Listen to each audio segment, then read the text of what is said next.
Welcome, dear friends, to a tale of love, deception, and unexpected twists of fate. Enjoy the story. Tom Harrison slammed his suitcase shut, his jaw clenched in frustration.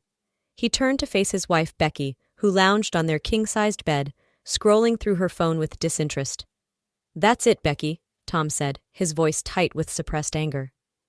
"I've put up with your antics for far too long, but even my patience has its limits. When I get back from this business trip, we're getting a divorce." Becky's laughter filled the room, sharp and mocking. She tossed her phone aside and fixed Tom with a challenging stare. "Oh, honey," she purred, her voice dripping with sarcasm. "You're not going to get a divorce that easily, and if you somehow manage it, I'll make sure you're left with nothing but the clothes on your back." Tom's lips curved into a humorless smile. "My dear, your memory seems to be failing you," he said, his tone deceptively calm. "Have you forgotten about our prenup? And what about those videos I wisely recorded when I picked you up from bars, barely conscious? If I show those to the court, you won't see a penny. You might even have to get a real job for once. Given that your diploma was bought and paid for, I'd say your career options are limited. Perhaps janitorial work?" He watched as Becky's face flushed with anger, but he didn't wait for her response. Without another word, Tom grabbed his suitcase and strode out of the house. He climbed into his car and peeled out of the driveway, leaving a cloud of dust in his wake. As Tom drove towards the small town where his company had several factories, his mind wandered through the wreckage of his marriage. He had always dreamed of having a beautiful wife, at least 2 kids, a nice house, the whole American dream package. Well, he had the beautiful wife and the house, and his job as a successful businessman provided more than enough money. But children? That dream had never materialized. And now, it seemed, he'd soon be without a wife, too. It was strange to think how Becky had transformed from the sweet, modest girl he'd fallen in love with into this fierce, party-loving woman who seemed to care for nothing but herself. Tom knew he was partly to blame. He had given her too much, too quickly. No need to work, unlimited spending money, constant encouragement to go out and have fun with her friends. He had tried to rein her in when he realized things were getting out of hand, but by then it was too late. The sun was setting as Tom finally reached the outskirts of Millbrook, the small town that housed 3 of his company's factories. He had planned to check into his hotel and start work in the morning, but something made him change his mind. Glancing at his watch, he realized the office should still be open for another 20 minutes or so. "Might as well get a head start," he muttered to himself, steering his car towards the company's local headquarters. The office building loomed ahead, its windows dark save for a few scattered lights. Tom parked his car and made his way inside, nodding to the drowsy security guard who barely acknowledged his presence. As he climbed the stairs to the main office floor, Tom heard the soft swish of a mop. Rounding the corner, he came face to face with a young woman in a cleaner's uniform. She couldn't have been more than 25, with bright eyes and a determined set to her jaw. "Good evening," Tom said, offering a tired smile. The woman jumped, nearly knocking over her bucket of water. She spun to face him, her eyes wide with surprise and a hint of annoyance. "Jesus! Why are you shouting? You scared me half to death!" she exclaimed. Tom, already on edge from his confrontation with Becky, felt his temper flare. "I hardly think 'good evening' qualifies as shouting," he replied coolly. "Where is everyone?" The young woman's posture stiffened, her chin lifting defiantly. "I have no idea where the cleaning supplies are kept in my assigned area, and even if I did, I wouldn't tell you." Tom blinked, taken aback by her response. "I'm sorry, what? I didn't ask about cleaning supplies." "Well, I don't know who you are or how you got in here after hours," she shot back. "For all I know, you could be trying to steal something. I'm calling Mike right now, and he'll throw you out in a heartbeat." Despite his irritation, Tom found himself fighting back a smile. Would that be the same Mike who's currently fast asleep at the security desk downstairs? The woman's cheeks flushed, but her gaze remained defiant. "So what if it is? You think he can't handle you?" Tom had had enough of this bizarre conversation. He turned on his heel and headed for the exit. "Well, he'll certainly have his hands full tomorrow," he muttered as he left. The next day was a whirlwind of activity for Tom. His first order of business was to fire the local director, whose mismanagement had nearly run the company into the ground. Next, he contacted the power company, only to discover that electricity to the factory was about to be cut off due to unpaid bills. Bills that had supposedly been paid according to the reports sent to the head office. Tom spent hours on the phone with the police, explaining the extent of the embezzlement and fraud that had been uncovered. He called in reinforcements from head office, requesting a team of skilled accountants to help untangle the mess. Throughout the day, Tom found himself stepping out of his temporary office periodically, ostensibly to clear his head or grab a coffee. But each time, his eyes scanned the halls, searching for the feisty young cleaner from the night before. To his disappointment, she was nowhere to be seen. As evening approached, Tom found himself alone in the office, with a mountain of paperwork and two of his most dedicated employees. Just as he was about to call it a night, he heard the familiar sound of a mop being dragged across the floor. In a flash, Tom was out in the hallway. But instead of the young woman he'd been half expecting to see, he found himself face to face with an elderly lady in a cleaner's uniform. "Oh, I'm sorry," the old woman said, startled. "Am I disturbing you? I can go clean the other wing if you'd prefer." Tom softened his voice, feeling a twinge of disappointment. No, it's fine. We're just leaving." Back in his temporary office, Tom turned to one of his employees. "Linda, how many cleaners do we have on staff here?" Linda looked thoughtful for a moment. "We have 2 positions, but only one is filled at the moment. Old Mrs. Vasquez has been with us for years. Why do you ask? Did you notice something amiss?" Tom shook his head, his brow furrowed in confusion. "No, nothing's amiss. It's just, last night, there was a young woman cleaning. She couldn't have been more than 25. Linda's face lit up with recognition. "Oh, that must have been Nancy, Mrs. Vasquez's granddaughter. She helps out sometimes when she can. She's a good kid, studying to be a nurse. They've had a tough time lately. Nancy's mom is very ill, and her dad split when things got tough. Nancy and her grandmother are doing their best to keep everything together." Tom listened, fascinated by this glimpse into the young woman's life. It painted her defiant attitude in a whole new light. "She seemed spirited," he said with a small smile. Linda chuckled. "That's one way to put it. Nancy's a fighter, that's for sure. But she keeps her troubles to herself. Doesn't want anyone's pity, I guess." As Tom drove to his hotel that night, he couldn't get Nancy out of his mind. Her strength and determination in the face of such challenges was impressive. It made his own problems with Becky seem petty in comparison. Lost in thought, Tom almost missed the figure that darted in front of his car. He slammed on the brakes, his heart pounding. As the car screeched to a halt, Tom found himself staring into the wide, frightened eyes of Nancy, the very woman who had been occupying his thoughts. Tom leaped out of the car, rushing to her side. "Are you okay? What happened?" Nancy blinked, seeming to come back to herself. "Damn," she muttered. Tom's concern quickly turned to anger. "What were you thinking, running into the street like that? Do you have a death wish?" Nancy's eyes flashed. "Look, I need a ride. You can lecture me all you want later, but please, can you drive me somewhere?" Tom was taken aback by her request, but found himself nodding. "Where to?" "The pharmacy, quick as you can," Nancy said, already climbing into his car. As Tom drove, following Nancy's directions, he couldn't help but ask, "What's the emergency?" Nancy's voice was tight with worry. "My mom, she's not doing well. We ran out of her medication and the pharmacy just called to say they got a new shipment in." Tom pressed down on the accelerator, all thoughts of speed limits forgotten. "Just tell me where to go."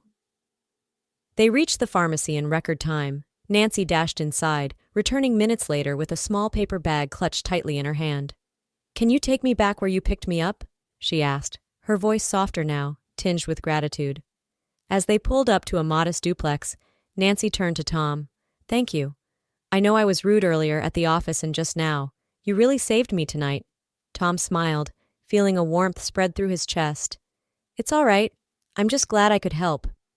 Nancy hesitated for a moment, then said, "Would you like to come in for a cup of tea? It's the least I can do to thank you." Tom found himself nodding before he could think twice about it. The inside of Nancy's home was small but tidy, with cheerful floral curtains and family photos lining the walls. Tom followed Nancy into the kitchen, where an elderly woman, Mrs. Vasquez, he assumed, was setting out teacups. "Nana, this is—" Nancy trailed off, realizing she didn't know Tom's name. "Tom," he supplied with a smile. "Tom Harrison." Mrs. Vasquez's eyes widened in recognition, and she nearly dropped the teapot she was holding. Nancy looked between them, confusion evident on her face. "Harrison? As in the owner of the company?" Nancy asked, her voice a mix of disbelief and embarrassment. Tom nodded, unable to suppress a chuckle. "The very same. I believe you threatened to have me thrown out of my own building last night." Nancy's face flushed bright red, but to Tom's surprise, she burst out laughing. "Oh God, I can't believe I said that to the big boss. I'm so sorry, Mr. Harrison." "Please call me Tom," he insisted, finding Nancy's laughter infectious. "And don't apologize. It's refreshing to meet someone who isn't afraid to stand up to authority, even if they don't know it's authority they're standing up to." As they settled around the small kitchen table, sipping tea and sharing stories, Tom felt more relaxed than he had in years. Nancy was witty and passionate, her eyes lighting up as she talked about her nursing studies and her dreams for the future. Mrs. Vasquez, once she got over her initial shock, turned out to be a delightful conversationalist, peppering Tom with questions about his life and gently teasing Nancy about her encounter with the big boss. Before he knew it, hours had passed. As Tom prepared to leave, he turned to Nancy. "I know this might sound forward, but would you be willing to show me around town sometime? I've been here so many times for work, but I've never really seen the place." Nancy's smile was warm and genuine. "I'd like that, Tom. I'd like that a lot." As he drove back to his hotel that night, Tom realized that for the first time in months, he hadn't thought about Becky or his impending divorce once all evening. Instead, his mind was filled with Nancy's laugh and the way her eyes crinkled when she smiled. Over the next few weeks, Tom found himself extending his stay in Millbrook far beyond what was necessary for work. Every free moment was spent with Nancy, exploring the charming small town and getting to know each other better. They walked through the local park, hand in hand, as Nancy pointed out her favorite spots. "See that old oak tree?" she said, gesturing to a massive tree with sprawling branches. "I used to climb that all the time as a kid. Drove my mom crazy with worry." Tom laughed, squeezing her hand. I can just imagine little Nancy fearlessly scaling that monster of a tree. As they strolled, Tom found himself opening up about his past, his failed marriage, and his doubts about love. To his surprise, Nancy listened without judgment, offering comfort and understanding. "You know, Tom," she said softly, one evening as they watched the sunset from a hilltop overlooking the town, "I used to think that whole soulmates thing was just a myth. But being with you, it makes me wonder if there might be some truth to it after all." Tom felt his heart swell with emotion. He turned to Nancy, cupping her face gently in his hands. "I know exactly what you mean," he murmured, before leaning in to kiss her softly. As their relationship deepened, Tom knew he had to take care of his unfinished business back home.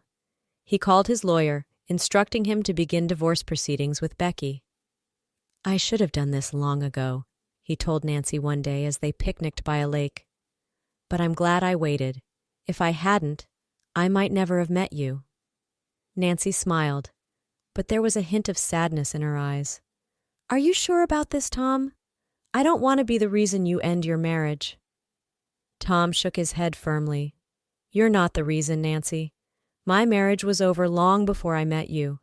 You're the reason I believe in love again." As Tom's stay in Millbrook stretched into its third month, he and Nancy decided to spend a rare day off together at a nearby amusement park. As they waited in line for the Ferris wheel, Tom's phone buzzed in his pocket. Seeing Becky's name on the caller ID, he frowned. "I should take this," he told Nancy apologetically. "It's Becky. Probably something about the divorce." Nancy nodded understanding, squeezing his hand reassuringly. "Becky?" Tom answered, his voice wary. "Tom, I'm so glad I caught you." Becky's voice came through, uncharacteristically cheerful. "I have amazing news. You might want to sit down for this." Tom's stomach clenched with an inexplicable sense of dread. Just tell me, Becky. What's going on? We're going to be parents, Tom. I'm pregnant. Tom felt as if the ground had dropped out from beneath him. What? Are you sure? Of course I'm sure, silly. Becky laughed. I have my first ultrasound tomorrow. I really want you to be there, Tom. Can you make it back by 2 p.m., please? Tom's mind was reeling. I'll try, he managed to say before hanging up. He turned to Nancy, his face pale. She didn't need to ask to know something was terribly wrong. Nancy, Becky says she's pregnant, Tom said, his voice barely above a whisper. Nancy's face drained of color, but she squared her shoulders bravely. Then you need to go back, Tom. I understand. I don't believe in men abandoning their children or pregnant women. Just remember that I love you, okay? And I don't blame you for any of this. Tom felt as if his heart was being torn in two. He watched helplessly as Nancy turned and walked away, leaving him alone in the crowded amusement park. Tom spent the night in a haze of conflicting emotions. By morning he had booked a flight back home, his heart heavy with the thought of leaving Nancy behind. As he drove to the airport, his mind was so preoccupied that he almost missed the old woman hitchhiking by the side of the road. Something made him stop. Maybe it was a need for distraction, or perhaps a subconscious desire to delay his departure. Whatever the reason, Tom pulled over. The old woman climbed into his car, her weathered face breaking into a grateful smile. "Thank you, young man," she said. "Not many people stop these days." As Tom drove, the old woman studied him intently. "You're troubled," she said, her voice filled with concern. "I can see it in your eyes." Tom let out a humorless chuckle. "Is it that obvious?" The old woman nodded sagely. "To those who know how to look, yes. I see more than most, you know. Would you like me to tell you what I see for you?" Tom glanced at her skeptically. "What, like a fortune teller?" "You could call it that," she replied with a mysterious smile. "No charge. You've been kind enough to give me a ride, after all." Tom shrugged, figuring he had nothing to lose. "All right, go ahead." The old woman's eyes seemed to bore into him. "You're heading in the wrong direction, young man. Where you're going, a terrible deception awaits you. A lie that could ruin your entire life if you let it." Tom felt a chill run down his spine. He had entertained doubts about Becky's sudden pregnancy announcement, but had pushed them aside, not wanting to believe she would stoop so low. "What should I do?" he found himself asking. "Don't go," the old woman said simply. "Tell her you're delayed, then go when you're ready, on your own terms." Before Tom could ask any more questions, they had arrived at the old woman's destination. She thanked him and climbed out of the car, leaving Tom alone with his swirling thoughts. In a daze, Tom pulled out his phone and dialed Becky's number. "Becky, I'm sorry, but I can't make it back today. Something's come up at work. I'll be back in a few days." He could hear Becky's frustrated breathing on the other end of the line, but he ended the call before she could protest. Then, following an impulse he couldn't quite explain, Tom turned his car around and headed for the hospital where Becky was supposed to have her ultrasound. Tom arrived at the hospital just as Becky was having a heated argument with a doctor in the hallway. "Give me my money back," Becky was demanding, her face flushed with anger. "My husband didn't show up, so there's nothing to pay for." The doctor looked flustered and angry. "What do you mean, nothing to pay for? You ask me to forge pregnancy documents when you're not even pregnant. Do you realize you're asking me to commit a crime?" Tom stepped forward, a calm smile on his face despite the turmoil he felt inside. "Doctor, I'll pay you 10 times what my wife offered if you'll testify about this at our divorce hearing." Becky whirled around, her face paling as she saw Tom. "Tom, what are you doing here? I thought you said you couldn't make it." Tom ignored her, focusing on the doctor instead. They exchanged contact information before Tom turned and walked out of the hospital, Becky hurrying after him. "Tom, wait! You're just upset right now. We can talk about this," Becky pleaded, grabbing his arm. Tom shook her off, his voice cold. "There's nothing to talk about, Becky. It's over." As he climbed into his car, Tom pulled out his phone and dialed Nancy's number. His heart raced as he waited for her to pick up. "Hello?" Nancy's voice was small and subdued. "Nancy, I'm coming back," Tom said, his voice filled with emotion. She lied to me. Can you believe it? She faked a pregnancy to try and keep me from leaving her. He heard a choked sob on the other end of the line. Oh, Tom, I'm so glad you called. I've missed you so much. I've missed you too, Nancy. More than I can say. I'll be there as soon as I can. We have a lot to talk about. Tom made the drive back to Millbrook in record time, his heart light with the knowledge that he was free to pursue his future with Nancy. When he arrived at her house, she was waiting for him on the porch, her eyes red from crying but a smile on her face. They embraced tightly, both laughing and crying at the same time. Mrs. Vasquez watched from the window, wiping away a tear of her own. Over the next few months, Tom and Nancy's relationship blossomed. Tom finalized his divorce from Becky, selling their lavish house and moving permanently to Millbrook. He took a more hands-on role in managing the local branch of his company, implementing changes that improved working conditions and increased productivity. Nancy continued her nursing studies, with Tom's full support and encouragement.